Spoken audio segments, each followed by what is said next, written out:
ज़ीरोधा के फाउंडर निखिल कामत ने अपने एक इंटरव्यू में बहुत बोल्ड स्टेटमेंट दिया कि 4 ईयर कॉलेज डिग्रीज अब डेड हो गई है और बोला कि 2030 तक दुनिया के 92 मिलियन जॉब्स खत्म हो सकते हैं, लेकिन 170 मिलियन नए जॉब्स क्रिएट भी होंगे। और ये वर्ल्ड इकोनॉमिक फोरम की लेटेस्ट 2025 की फ्यूचर ऑफ जॉब रिपोर्ट में भी क्लियरली सामने आया है। अब आने वाले हाई पेड प्रोफेशनल्स की लिस्ट में आना है तो सही स्किल्स सीखने के अलावा कोई रास्ता नहीं है। अब इंडिया उस स्टेज पर नहीं रहा है कि बस डिग्री आ गई तो जॉब पक्की। टेक और एआई स्किल्स की डिमांड इतनी तेज हो गई है कि फ्यूचर रेडी एम्प्लॉयज की फाइट सभी कंपनीज के बीच चल रही है। पर दूसरी तरफ इवन टेक जॉब्स भी खतरे से बाहर नहीं है। हर 1 से 2 साल में कुछ ना कुछ नया डोमेन सामने आता है, सब भागते हैं उसी दिशा में और फिर सुनने आता है कि अब इसकी ग्रोथ भी रुक गई है। तो भैया सेफ क्या है, कौन से जॉब्स एक्चुअली फ्यूचर में रहेंगे? चिंता मत करो, ये सारी दुविधा दूर करने के लिए मैं फुल रिसर्च करके लीडिंग कंपनीज और इंडस्ट्री एक्सपर्ट्स और सभी प्रेडिक्शंस को डिटेल में समझ के आया हूँ और लाया हूँ सबसे ज्यादा पेइंग और फ्यूचर प्रूफ जॉब्स 2025 के लिए, जो आपके जैसे कॉलेज स्टूडेंट्स और फ्रेशर्स के लिए एक सॉलिड करियर रोड मैप बनेंगे। तो वीडियो पूरा देखो, सब कुछ डिटेल में पावर पैक इन्फो के साथ बताने वाला हूँ ताकि आप अपने फ्यूचर का डिसीजन कॉन्फिडेंटली ले पाओ। So without any further delay, let's get started. पहला करियर ऑप्शन है एफआरएम यानी फाइनेंशियल रिस्क मैनेजर। देखो, इस प्रोफेशन का नाम सुनकर शायद बोर हो जाओ, पर बहुत फ्यूचर प्रूफ और हाई पेड ऑप्शंस में से एक है। सोचो, बड़े बड़े बैंक्स और कंपनीज को कौन बचाता है जब उन्हें लगता है कि मार्केट क्रैश हो सकता है या उनका कोई इन्वेस्टमेंट गलत निकल सकता है? एफआरएम प्रोफेशनल्स, ये लोग हर फाइनेंशियल डिसीजंस को एनालाइज करते हैं और लॉसेस से कंपनी को बचाते हैं। जैसे कि अगर कोई कंपनी किसी को बड़ा लोन देने वाली है तो एफआरएम उसको रिव्यू करते हैं। मतलब ये लोग एक कंपनी के सबसे इंपॉर्टेंट और ट्रस्टेड लोग होते हैं। सबसे बेस्ट बात, इसके लिए कोई स्पेसिफिक डिग्री नहीं चाहिए। मतलब तुम कॉमर्स से हो या साइंस से, कोई भी इस प्रोफेशन में आ सकता है। लेकिन इतना मक्खन नहीं है, इसका कंपटीशन टफ है क्योंकि इंटरनेशनली रिकॉग्नाइज्ड है। इसके बिना काम नहीं चलेगा। कंपटीशन टफ है पर डिमांड भी बहुत हाई है।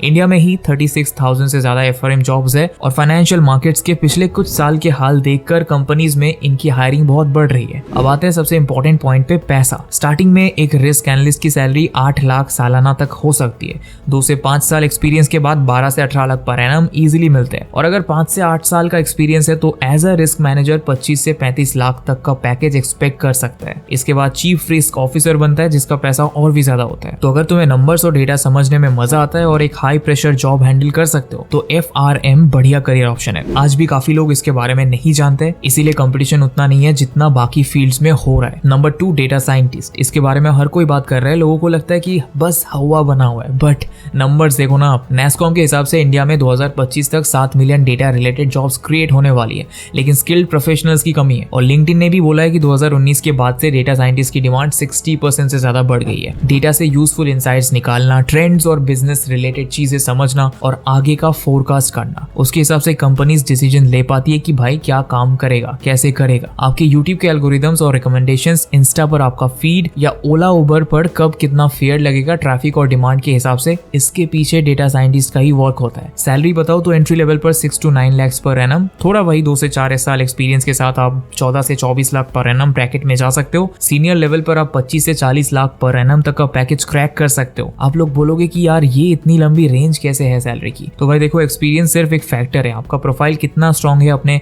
कैसे स्किल्स और टूल्स ऐड किए हैं, कैसे कंपनीज में काम किया है और अगली जॉब किस लेवल की है और कौन सी कंपनी में लगी है, इन सब फैक्टर्स के हिसाब से सैलरी डिफर करेगी ना। सभी 5 साल एक्सपीरियंस वालों को अगर 25 लाख की सैलरी मिल जाए तो क्या ही बात थी। हर किसी का पैकेज डिफर करेगा, पर इसमें ना धीरे से कंपटीशन बढ़ रहा है और सैलरीज भी हर किसी को नहीं मिलेगी हाई सैलरी वाले वो लोग हैं जो डेटा साइंस में भी AI, machine learning, business analyst जैसे डोमेन्स का भी एक्सपर्टीज लेकर आ रहे हैं। प्लेन डेटा साइंटिस्ट के कंपैरिजन में इनकी सैलरी डबल तक जाती है। पर स्किल्स का खेल है, डिग्री से ज्यादा क्या सीखा, टूल्स और प्रैक्टिकल कितना आता है वो मैटर करेगा। सो अगर आप जल्दी और हाईली स्किल्ड तरीके से एंटर करना चाहते हो तो आपको एक बढ़िया कोर्स सजेस्ट करता हूँ। स्किल्सिया का data analyst boot camp 90 days का फुल जॉब रेडी ट्रेनिंग है। ये खुद एक डेटा साइंटिस्ट ने बनाया है, आईआईटी दिल्ली के अलमनी ने। पूरा एआई पावर्ड कोर्स बनाया है, प्लस ये 5 हाई डिमांड टूल्स भी इसमें सीखोगे आप। 90 आवर्स से ज्यादा का लर्निंग रहेगा जिसमें अलग अलग 4 इंडस्ट्री के प्रोजेक्ट्स, डेटा एनालिटिक्स में चैट जीपीटी और ज़ेन एआई का यूज भी सिखाएंगे और पूरा प्रैक्टिकल रहेगा। जॉब प्रेप का भी पूरा सपोर्ट है। इंटरव्यू, पोर्टफोलियो, सॉफ्ट स्किल्स सबकी ट्रेनिंग इंक्लूडेड रहेगी। डाउट सॉल्विंग सेशंस और फोरम भी अवेलेबल कराई है। 3 महीने में अगर आप सर्टिफिकेशन के साथ बढ़िया जॉब ढूंढ कर स्टार्ट करना चाहते हो तो तो ये कोर्स सबसे बेस्ट ऑप्शन है क्योंकि हिंदी में सीखोगे और अफोर्डेबल भी बहुत है। इसको हमने डिस्काउंट पर 6000 में रखा था, पर अब लोगों की इतनी अच्छी डिमांड आई है सो हमने लिमिटेड 30 कोड के साथ इसको अभी 4449 में कुछ टाइम के लिए अवेलेबल कराया है। सो जल्दी से एनरोल कर लो अगर डेटा एनालिटिक्स और डेटा साइंस सीख कर जॉब पाना चाहते हो। डिस्क्रिप्शन में लिंक मिल जाएगा। नंबर 3 है कमर्शियल पायलट। बचपन में याद है जब सोचते थे बड़े होके पायलट बनेंगे, प्लेन उड़ाएंगे, दुनिया देखेंगे, और फिर स्कूल कॉलेज डिग्री के चक्कर में कब ये सपना खत्म हो गया पता ही नहीं चला। पर सही में यार अभी का टाइम उस सपने को सच करने का है। एविएशन इंडस्ट्री इंडिया में क्रेजी ग्रो कर रही है। पिछले 10 सालों में फ्लाइट्स का नंबर ऑलमोस्ट डबल हो गया है। हर साल 370 मिलियन से ज्यादा लोग प्लेन्स पकड़ रहे हैं, मतलब पायलट्स की डिमांड हाई है और सैलरी भाई वो तो और भी हाई है। कमर्शियल पायलट बनना ग्लैमरस लगता है पर जिम्मेदारी भी उतनी ही बड़ी है। आप एक बड़े एयरक्राफ्ट के कॉकपिट में होते हो और एक वक्त पे कितने लोगों की सेफ्टी आपके हाथ में होती है। स्टार्टिंग में एक नया पायलट या फर्स्ट ऑफिसर इजीली 18 से 36 लाख कमा लेता है साल का। एक्सपीरियंस के साथ कैप्टन बनोगे तो 60 to 80 लाख तक सैलरी, और इंटरनेशनल फ्लाइट्स के सीनियर कैप्टन करोड़ तक कमा रहे हैं। ऊपर से एमिरेट्स जैसे एयरलाइंस तो 40 से 50 लाख के पैकेजेस के साथ लग्जरी बेनिफिट्स भी देते हैं। एंट्री का प्रोसेस टफ है। 12 के बाद फिजिक्स और मैथ्स कंपलसरी है। DGC approve flying school join करनी होगी। 200 घंटे की फ्लाइंग कंप्लीट करनी है। मेडिकल फिटनेस क्लियर करनी है और एग्जाम्स पास करने हैं। ट्रेनिंग लगभग 1.5 से 2 साल चलती है और खर्चा 35 से 50 लाख के बीच होता है। पर वही है, ग्लैमर और पैसे के चक्कर में कई लोग आ जाते हैं पर लॉन्ग टर्म नहीं टिक पाते और इतने पैसे और मेहनत बेकार। फिजिकल, मेंटल और इमोशनल तीनों एस्पेक्ट में डिमांडिंग जॉब है। Number 4 investment banker. जिंदगी ना मिलेगी दोबारा में ऋतिक रोशन का कैरेक्टर याद है? उन्होंने इन्वेस्टमेंट बैंकर का रोल ही प्ले किया है। But this job is not funny. Investment banker basically company के पैसे और ग्रोथ के स्मार्ट प्लानर होते हैं। ये लोग कंपनीज के लिए फंड रेज करते हैं, मर्जर्स या एक्विजिशंस हैंडल करते हैं, और फाइनेंशियल हब जैसे बोट और ओयो जैसी कंपनीज का आईपीओ प्रोसेस में है। इसके पीछे इन्वेस्टमेंट बैंकर्स का ही हाथ होता है। ये तो मानना पड़ेगा। लोग कहते हैं ना कि फाइनेंशियल फील्ड में बहुत पैसा है, ये इन्वेस्टमेंट बैंकिंग, फाइनेंशियल एनालिस्ट वगैरह जैसे प्रोफेशंस की वजह से ही कहा जाता है। इसमें ही देखो ना, एनालिस्ट एंट्री लेवल पर 10 से 12 लाख पर एनम का पैकेज उठा लेता है। 2 से 4 साल के एक्सपीरियंस में ही 20 से 35 लाख पर एनम या 40 तक भी मिल जाता है। और अगर आप बड़े लेवल पर जंप करते हो, हाई लेवल एम्प्लॉय बनते हो, तो जानते ही हो फिर पैकेज 60 लाख से ऊपर भी टच करता है। पर फिर ऑफ कोर्स आपकी रिस्पॉन्सिबिलिटीज और रिस्क भी बढ़ेंगी। इसमें मेहनत लगेगी क्योंकि बैचलर आप कॉमर्स, फाइनेंस, बिजनेस एडमिनिस्ट्रेशन वगैरह से कर लोगे, बट उसके बाद इंस्टीट्यूट अगर तगड़ा मिल गया तो आप फाइनेंस एमबीए करके स्टार्टिंग ही अच्छे पैकेज से कर पाओगे। एकेडमिक रिकॉर्ड स्ट्रॉन्ग रखना पड़ेगा और कैट की तैयारी भी लग के करनी पड़ेगी। इस फील्ड में फाइनेंस और कम्युनिकेशन दोनों की तरफ मेहनत करनी है। और हाँ, वर्क लाइफ आसान नहीं होगी। वीक में 100 आवर्स तक तो काम करना नॉर्मल है, भले ही कितना वर्क लाइफ बैलेंस का बात करो। ऑफ कोर्स शुरू के कुछ साल ये हसल करना होगा जो कि जरूरी है, बट बाद में मुश्किल हो सकता है। तो अगर आप चैलेंजिंग करियर लेने को तैयार हो अपना फ्यूचर स्ट्रॉन्ग करने के लिए, तो प्लान करो। जल्दी काम, बहुत काम और बढ़िया अर्ली रिटायरमेंट वाला फंडा भी काम आ सकता है। Number 5 management consultant. ये भी हाई स्टेक्स और बिग डिसीजंस वाली जॉब रहेंगी क्योंकि कंसल्टिंग फील्ड है। अब बिजनेसेस ट्रेडिशनल से बाहर निकलकर एडवांस और डिजिटल साइड जा रहे हैं, या मान लो ज्यादा कंट्रीज में कंपनीज एक्सपांड करना चाहती है, बड़े ग्लोबल कॉन्ग्लोमेरेट में मर्जर होने वाला है। ये बहुत बड़े ट्रांजिशंस होते हैं जिनको मैनेजमेंट कंसल्टेंट्स संभालते हैं।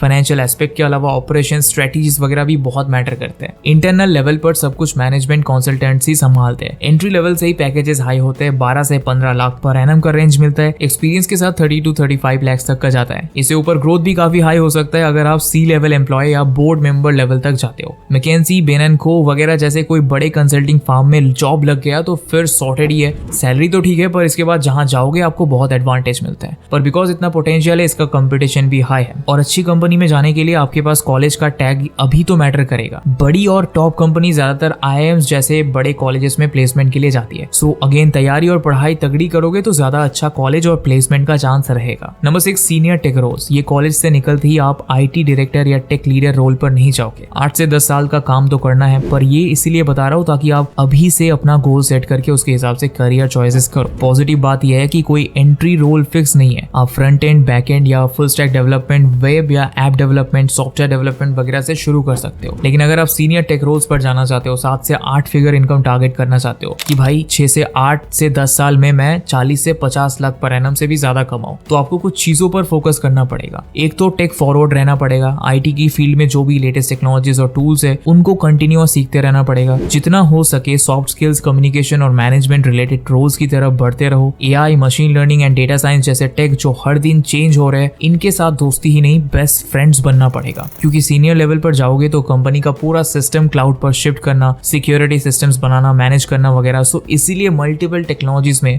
आपको एक्सपर्टीज बनाना पड़ेगा और मैनेजमेंट प्लस टेक प्रोफेशनल की तरह आगे बढ़ना पड़ेगा। नंबर 7 सर्टिफाइड मैनेजमेंट अकाउंटेंट यानी CMA। ये डिमांड और अर्निंग में हाई फील्ड है। इंडिया में बहुत कम प्रोफेशंस में इतने अर्निंग पोटेंशियल है। अब CMS का काम है कंपनीज को फाइनेंशियली हेल्दी रखना। ये सिर्फ फाइनेंस डिपार्टमेंट वाले नहीं, बिजनेस डिसीजंस में इनका हाथ होता है, क्योंकि फाइनेंशियल एनालिटिक्स में माहिर होते हैं। कंपनी के अलग अलग कॉस्ट को कम करना, नए प्रोडक्ट का प्राइसिंग सेट करना ताकि प्रॉफिट्स बढ़ाए जाए। मान लो आप एप्पल में CMA हो और उनका विजन प्रो लॉन्च होने वाला है। अब आपका काम रहेगा फिगर आउट करना कि इसकी कंपनी को कॉस्ट कितना कम कर सकते हो, कहां से कट हो सकता है और मार्केट में इसकी प्राइसिंग कैसे रखे कि बिके भी और कंपनी भी पैसा अच्छा कमाए। मैन्युफैक्चरिंग कंपनीज में काफी अच्छी डिमांड है CMS की। ये बताएंगे कि भाई कंपनी जो भी स्टेप लेने जा रही है वो प्रॉफिटेबल है या नहीं, कंपनी में कहां से ज्यादा प्रॉफिट है, कहां से कम, कौन सी प्रोसेस को और इंप्रूव करना चाहिए ताकि कंपनी के प्रॉफिट्स बढ़े। अब देखो इसका जो सर्टिफिकेशन है वो इंडियन वाला भी होता है और US का भी होता है। US वाला कई सारी कंट्रीज में वैलिड रहता है और ऑब्वियसली बाहर है तो सैलरी भी 30 to 40% हायर रहेगी। तो अगर आपको अब्रॉड सेटल होने का प्लान है या फिर ओपन रहना चाहते हो कि कोई क्रेजी बिग कंपनी में ब्रेक मिल जाए तो US वाला सर्टिफिकेशन करना बेटर रहेगा। बट इंडिया लेवल पर भी काफी बढ़िया सैलरी है। यहाँ इतनी MNC सेटअप है, स्कोप कम नहीं है। 32,000 से ज्यादा जॉब्स तो ऑलरेडी है और बढ़ते जा रही है। इसमें entry roles junior financial analyst के रहते हैं। 8 से 9 लाख पर एनम स्टार्टिंग मिल ही जाता है। मिड लेवल पर मैनेजमेंट अकाउंटेंट 4 से 5 साल एक्सपीरियंस के साथ आप 10 से 20 के बीच एक्सपेक्ट कर सकते हो और एक्सपीरियंस के साथ फिर 25 से 40 to 45 लाख पर एनम तक भी सैलरी मिलता है। सो दोस्तों ये थे वो 7 जॉब्स जो 2025 और आने वाले कुछ सालों में इंडिया में हाई डिमांड और हाई सैलरी के साथ फ्यूचर प्रूफ भी है। बट रियलिटी चेक यही दूंगा कि कोई भी इजी नहीं है। हर ऑप्शन में मेहनत, टाइम, टैलेंट और डेडिकेशन तो लगेगा ही। स्पेशली अगर आप एजुकेशन लोन लेने का प्लान कर रहे हो तो अगले कुछ साल एकदम डेडिकेट करके ही लाइफ चेंज कर पाओगे। सो जहां भी इंटरेस्ट है, रिसर्च और तैयारी जल्दी से शुरू करो। जल्द मिलते हैं। Bye bye and thanks for watching.